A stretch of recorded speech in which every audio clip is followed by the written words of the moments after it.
Good morning. Welcome to another episode of Leon County Today with Sheriff Walt McNeil. And Sheriff, we've been over the last couple of weeks really highlighting, showing some of the work that our deputies are doing in the community as it relates to crime fighting. There's a lot of conversation in our community whenever there's a shooting that happens in the community, and people are always wondering what is the underlying factor. And there's a consistent trend we see with those. Absolutely, Shonda. One of the things that I often talk about, one is we have to realize that most of these shootings are taking place in the 304 zip code. And that is perhaps the most challenged part of our community in terms of the poverty that exists within those communities. That also feeds into drug activity, street level drug activity. And it's from those two combination of things that we get the shootings that take place here in Leon County.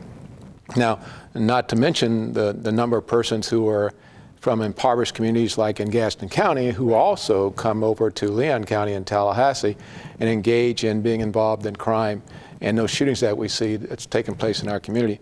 And that's why we've, the collaborative way of trying to do this crime fighting in our All-In initiative, that's why it's so important. We can't do this, and I keep saying to our citizens, we cannot do this by ourselves. It's going to take each and every one of us getting into the fray where we can, where we have the expertise. I'm so tickled to have the chambers working with us on our All-In efforts. But if we're going to get the drugs off our streets, that's the first step in terms of stopping the shootings that's taking place.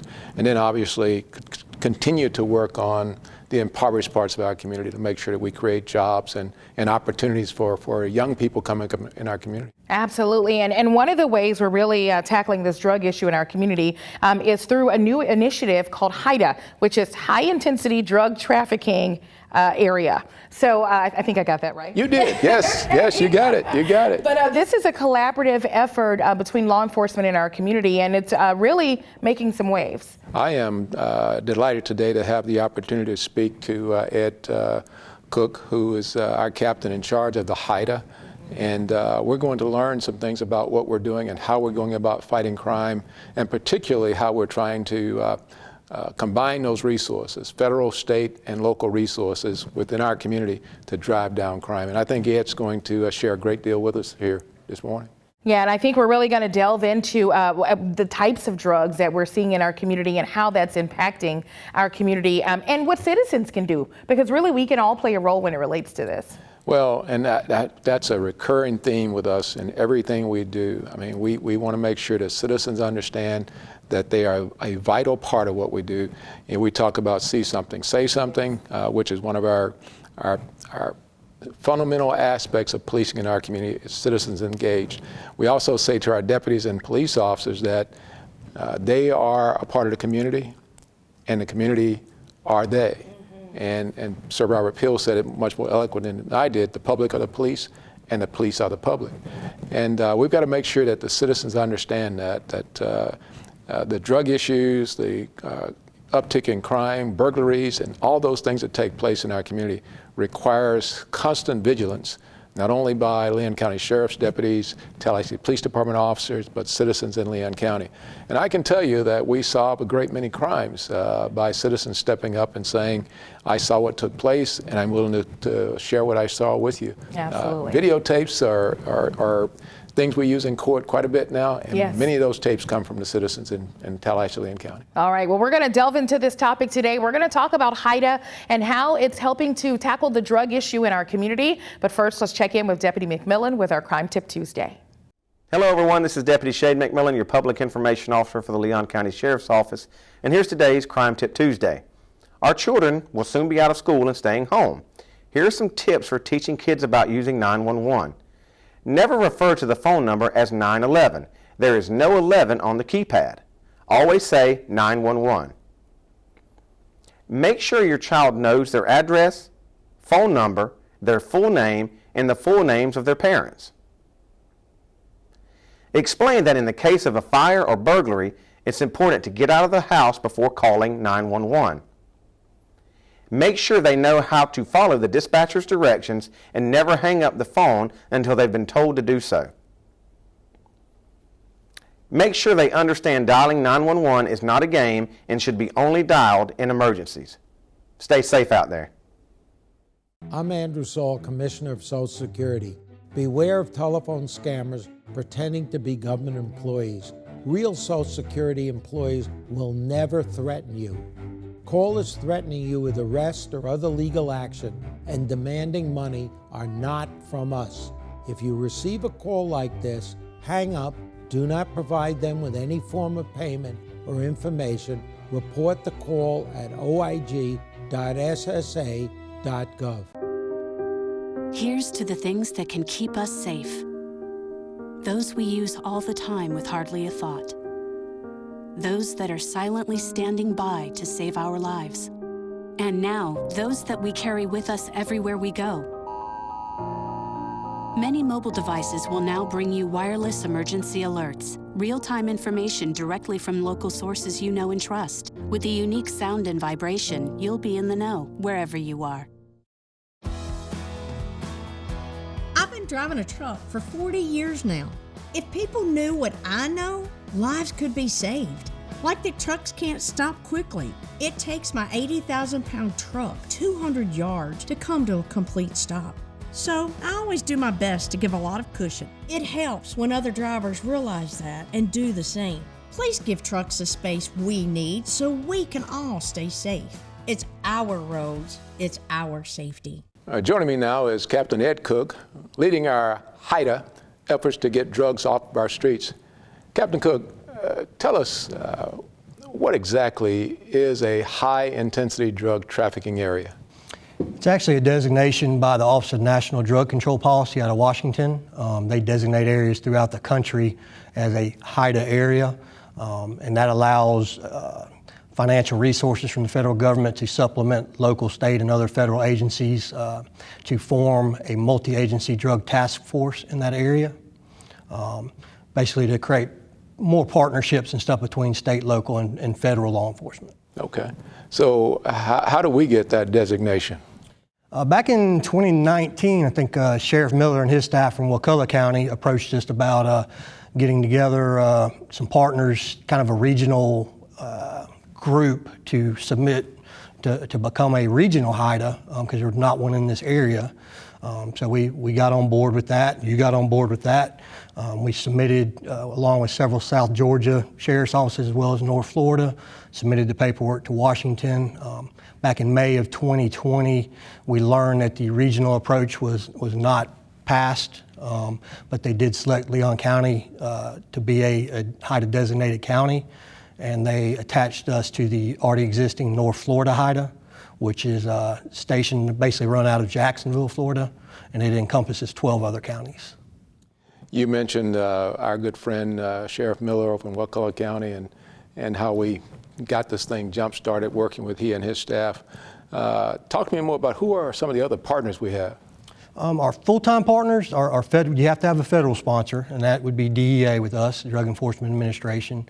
And then as well as that, we have Florida Department of Law Enforcement, Tallahassee Police Department, and Florida Highway Patrol as a part-time member.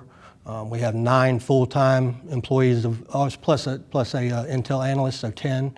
And then we have we've got 32 part-time people on our roster that when we need further assistance with things we can call. Okay. Now, exactly, Ed, from your perspective, how big is our drug problem? I know we've got the HIDA up and running, and you've been doing a lot of good work with FDLE and all of our other partners. We had a roundup. FDLE had, I think we arrested like 23 people at one time.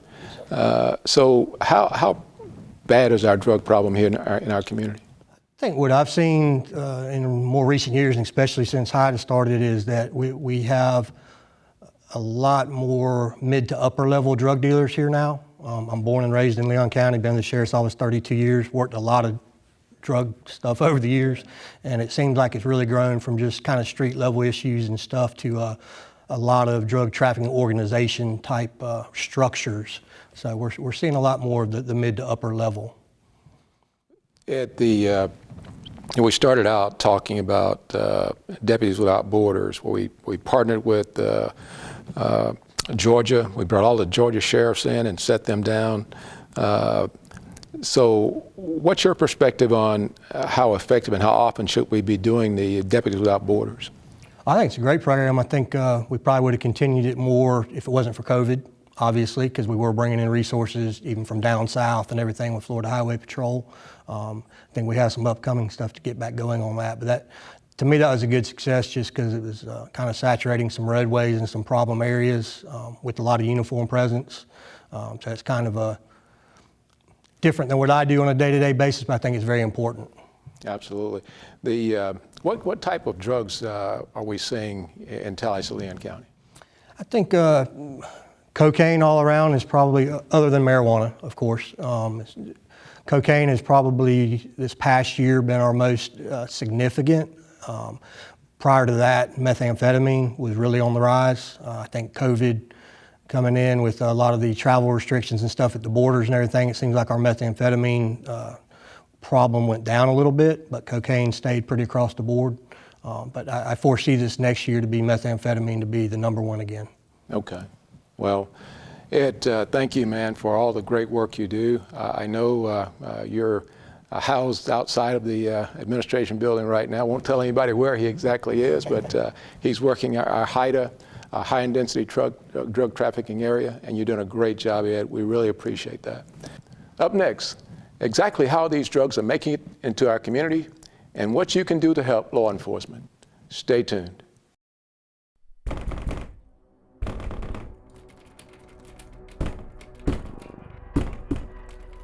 In times of stress, such as quarantine, what goes on behind closed doors can be terrifying, but you don't have to suffer in silence. Help is here. Love is not controlling. Love is not frightening. And love is not violent. Love is respect.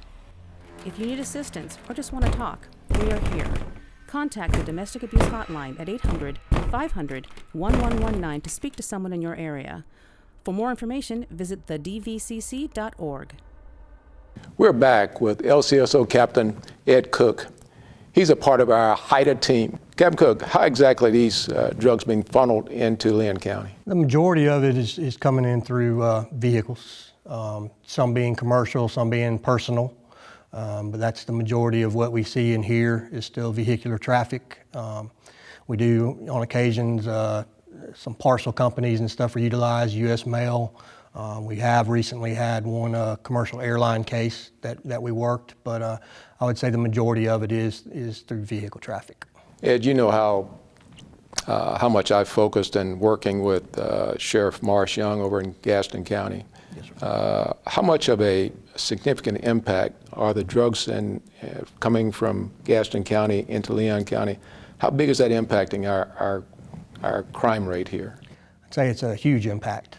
I think a lot of, not just Gadsden County, but a lot of the counties that have a lot of rural are being utilized now as hubs, and then those drugs are transferred into the larger communities like Tallahassee, obviously being the biggest city in this area. So we see a significant amount of traffic between Gadsden County and Leon County. One of the things I've talked about on various shows, radio shows here, is about the Mexican cartels and how those cartels are impacting us here locally.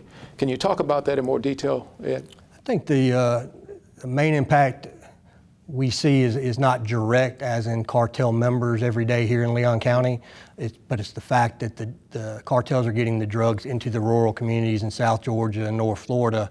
They control the drop-offs and the safe houses and everything, and then the drugs are packaged and moved from there down to our community. So it's not the fact that we see cartel members regularly. I'm sure they're behind the scenes, but it's the fact that the drugs from Mexico through Texas into the Atlanta area and then down impacts us greatly. So with all those opportunities for drugs to get in our community, how are we fighting back to make sure that we keep our community safe?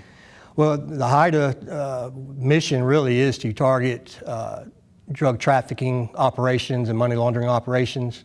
That is our focus. The good thing about the HIDTA is we utilize state and federal resources, so we kind of have the best of both worlds prosecution-wise. All my detectives on the HIDTA are also being sworn by DEA, being deputized federally, but we get to to choose what type of prosecution. So I think that's a huge mechanism, making sure that the suspect or target investigation goes to the proper court system. That's a huge benefit of it. We have a mandate that we are all housed and intermingled together, all the full-time members, and that's so we intel share all day, every day when we're in the office. You know, we're over here and what my police officer, you know, what they got going on in the city, what FDLE has going on. It's all firsthand knowledge right there in the same office space. So I think that's something too that Hyde has really brought to the table, the intel sharing. Now, we have we're partnered with Jacksonville. And how does that work, and how does the funding? Our citizens probably want to know how we're paying for all of this. Can you talk about that? Actual salaries are funded by the agency, various agencies who participate. St. Johns County controls. You can kind of look at it as a grant. We have a certain amount of money set aside for Leon County, and then the other counties have their own initiatives, they're called. So anything, I can purchase equipment, pay for overtime, purchase drugs. They have a huge training group that provides training to all law enforcement in the area. So really just purchase requests, stuff like that goes through Jacksonville. We also have jurisdiction in any of the North Florida HIDTA counties, which stretches from Jacksonville down south, down around New Smyrna, and then over to Ocala, back up to Lake City. And then we're kind of on the island over here in Leon County by ourselves. But all financial stuff goes to the office in Jacksonville. Ed, I want to wrap up with one little question. How can the citizens of Leon County help? See something, say something is the catch-all. I mean, that's definitely what it is, whether it be, seeing something not quite right, seeing a lot of activity at a location, suspicious activity, different hours of the night. Obviously, Crime Stoppers is huge. Calling the agency anonymous, calling and asking to speak with a narcotics detective or one of our HIDTA members. We will get back with you. We will follow up. But that's the community involvement is huge. A lot of what we do is behind the scenes, so the community may or may not even know. So it's not that we're out shaking doors soliciting business. We're trying to be very discreet, but we will follow up on any information we get. Well, Ed, thank you so much for the great job you and your team do. Thank you, sir. I'm Andrew Saul, Commissioner of Social Security. Beware of telephone scammers pretending to be government employees. Real Social Security employees will never threaten you. Callers threatening you with arrest or other legal action and demanding money are not from us. If you receive a call like this, hang up, do not provide them with any form of payment or information. Report the call at oig.ssa.gov. Before you throw away those unused medicines, those pills for your back pain or migraines, just think for a minute. When you throw them in the trash, they can become lethal in the wrong hands. There are better ways to dispose of your unused meds. There are lots of police stations, local pharmacies, and hospitals that are approved to take in unused meds and dispose of them safely, so they don't end up in the wrong hands. Our hands. To find a medicine disposal site near you, visit www.safe.pharmacy. I'm indicated on the CIP countywide. Copy of follow-up. Yeah, 10-4, I've been listening in and coordinating with the Northwest guys. I appreciate it.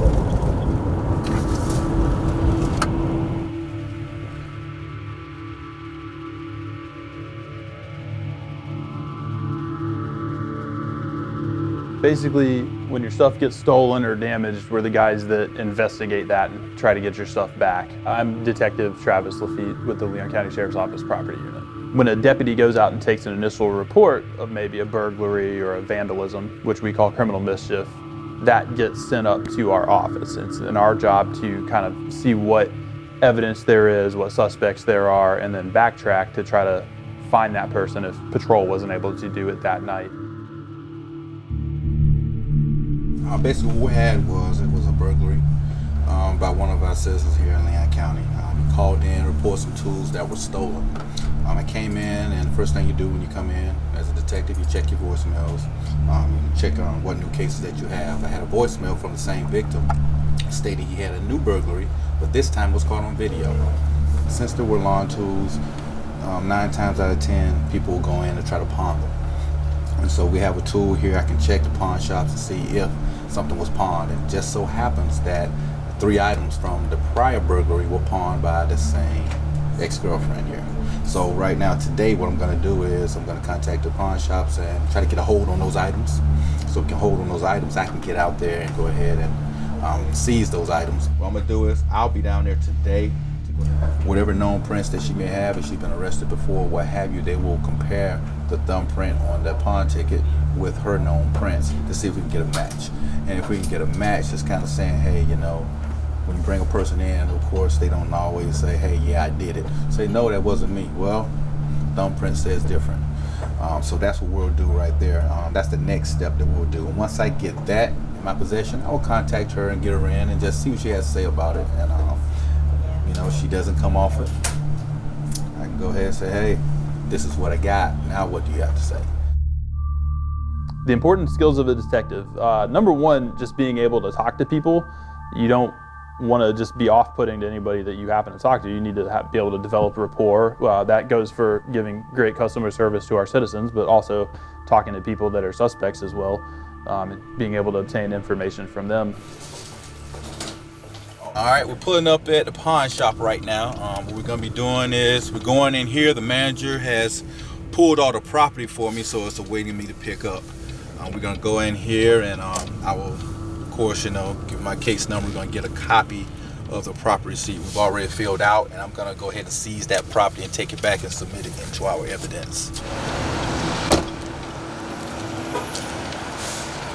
So an average day is, there's really no such thing as an average day. It's kind of dictated by what we have going on, kind of what the top priority thing is. Some stuff you try to do from your desk. You can, you know, run license plates, check databases and stuff like that. But other times you have to go back out into the field. Maybe there's more that you have to go check for. Maybe there was a neighbor that's home now that wasn't there and you need to talk to them and see what you can get. Or maybe there was a surveillance system at a gas station and you have to get the video off of it. Right here, these are the items we're going to be picking up. This is a lawnmower, weed eater, and a blower. Like I say, you know, these were pawned by the suspect. So I'm gonna go ahead and seize these items. I'm gonna go ahead and start taking pictures right now. Then I'll fill out the property receipt, and I'll go ahead and leave one copy of the property receipt here at the pawn shop.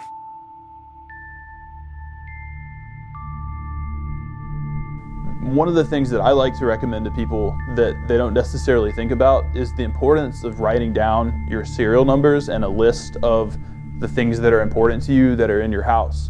In the event that stuff gets stolen, it's much easier to track that kind of stuff if people are able to write down a model number and provide a serial number. We have a database in which we can enter different property items as stolen. The person who comes out with that property can enter it into the computer and they can see, oh, hey, that belongs to somebody else. Or if it had a serial number in it and then somebody tried to pawn that piece of property, the pawn shop will see that it was stolen and then they can contact us to get the property back. All right, well, we left the pawn shop. It was a good day. We were able to recover three items that were stolen out of a prior burglary that's tied to this case. We got the pawn tickets. Right now I'm gonna go back and drop the pawn tickets as well as the property and the evidence. We'll do a print comparison on the pawn tickets since she submitted, the suspect submitted a thumbprint. And on that, we'll have those results coming back. I was lucky and fortunate enough for the manager to give me a video that actually has the suspect pawning the items and handling the items and receiving payment for the items. So this case has went from a burglary to a fraud and pawnbroker and dealing with stolen property case. So when I'm gonna go back, once I get all this stuff submitted in the evidence, I'll be trying to make contact with the suspect and hopefully get her in or make contact with her, because right now I do have probable cause for an arrest. So I will go and make contact with her and see what she has to say about it, and we'll go from there. Hopefully I can have this thing tied up by lunch tomorrow. So that's where we're at right now. But all in all, it was a good day. We got property back for the victim.